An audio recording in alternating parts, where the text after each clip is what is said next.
Hey everyone, sorry I'm having a fair bit of phone troubles. Well, yeah, my name's Max.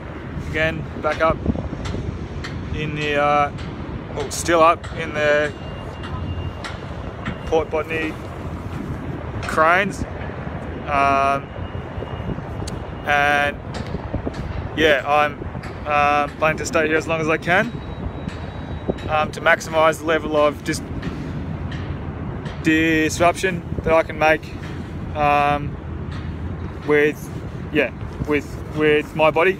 And yeah, I guess I'm taking this action because yeah, there's a pretty significant amount of climate denial, and you know, yeah, that's like deeply infested the Australian state. And yeah, you know, it is going out of its way, both here on this continent and all across the world, to block the sort of actions and change that we need to see if we want to have a livable future. And yeah, I guess that's, you know, that's kind of the fundamental reason why we're doing these mobilisations. You know, there isn't, yeah, I guess, you know, the avenues for change that have been provided to us by Australia, you know, the ways that it says we can achieve justice, the electoral system, the legal system, you know, these things are not set up to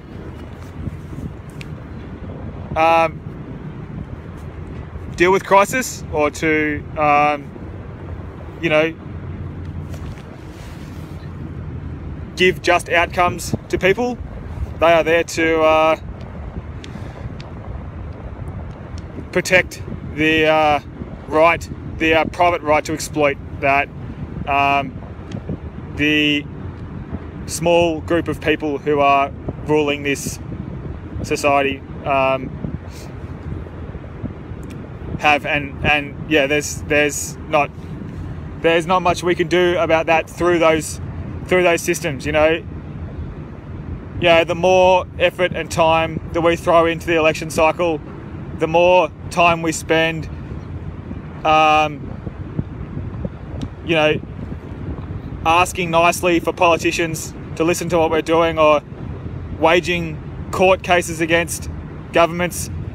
You know, the more we reinforce these institutions as kind of legitimate and as something that can actually deliver change. And I guess I would argue that they never really have delivered change for anyone other than the ruling bunch, and that, you know, when historically there has been gains made for workers' rights, or for environmental rights, or for First Nations rights, you know, it has come off the back of organised and staunch resistance to the Australian project, which is, you know, at its core, you know, working to undermine the interests of those portions of society. And yeah, I guess, like, that's, you know, that harsh reality is something that I'm sure is dawning on lots of people, particularly in younger generations, that you know, we can't wait 40 years to get rich and to get, you know, to sell our souls to the parliamentary system, and then hope that somehow it delivers us some justice. You know, that there is no time for that, and that doesn't work anyway. And, you know, you see people who have tried to go down that route, you know, slowly but surely getting stuck in that system, you know, getting tied down and worn out by trying to make change from within the system. This system is designed to prevent the sorts of change that we need to protect life on Earth. It is It is not something that Australia is designed to do, is to deal with a crisis like this. We don't, like,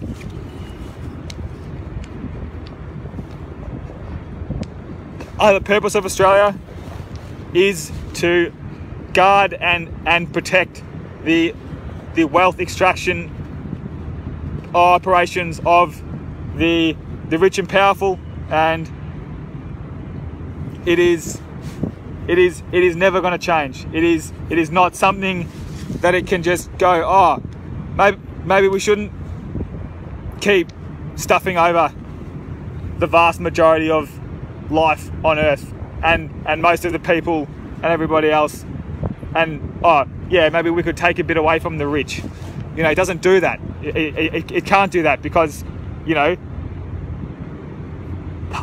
the laws and regulations that have been set up over centuries since Australia was initiated right here in this spot, you know, on here, you know,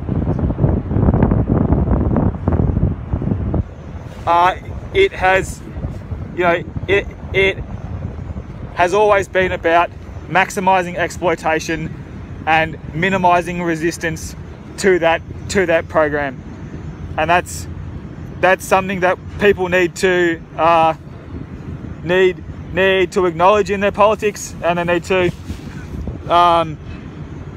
move from, you know, trying to persuade those in power to do better, because they won't and they never will, and move into a space of working out how we can resist them as effectively as possible. And that's why I'm here. So I'm on this crane in Port Botany, shutting down, you know, some of Australia's most important infrastructure, because, you know, when you take this sort of action, you know, the climate crisis can start to get back in people's minds. It's crazy that it has ever left, but, you know, this sort of daunting, looming crisis is very easy to turn your eye away from it and go back to watching the cricket or whatever else you're busy doing, working for a bank or something. You know, that is easy to do, but it's not a responsible thing to do. We need people to think about the fact that this empire is expanding 3% per year, and that means it's doubling, you know, every 30 or so years in size, the amount of resources that it is taking. If we keep having a society that is dependent on growing at 2 to 3% per year, we are going to run out of planet. That is not something that can be argued with. It is sensible mathematics, and, you know, that's not, you know, we haven't got people in positions of power who are, you know, acknowledging that. And the reason we don't have them is because, you know, those positions of power are select entry only. You're only allowed to get into those positions of power if you subscribe to the narrative that Australia is pushing out, that everything is fine, that it's all good, we just got to put our heads down and be a good little Aussie battler, you know, keep on doing that, and just keep letting us make shit tons of money while, you know, at your children's expense. Oh,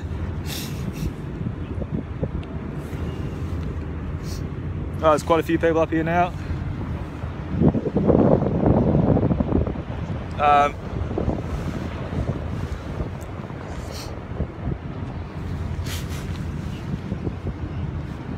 Yeah, so I guess I'm not exactly sure how long I'll be here for, but it could be quite some time, I suppose, but who knows.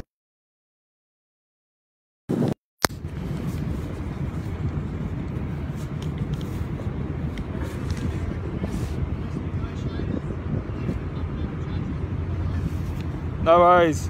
this is, yeah, I guess this is not something that, yeah, you know,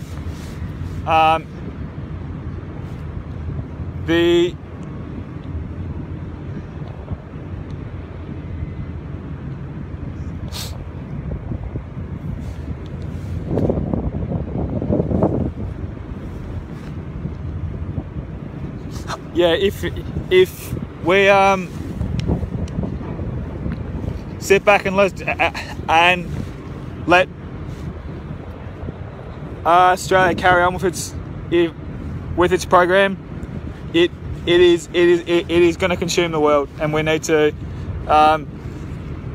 you know, keep reminding ourselves of that every day. It's a harsh reality to wake up to, but you know, that is reality, and you know, like, dwelling in that space is you know, something that can motivate action. And yeah, I guess I would encourage people to think about the way that they are responding to the crisis that is unfolding, and yeah, you know, and you know, to broaden their understandings of what a reasonable response is to decades of climate denial, and you know, an organised effort by those in control of Australia to block action on this crisis.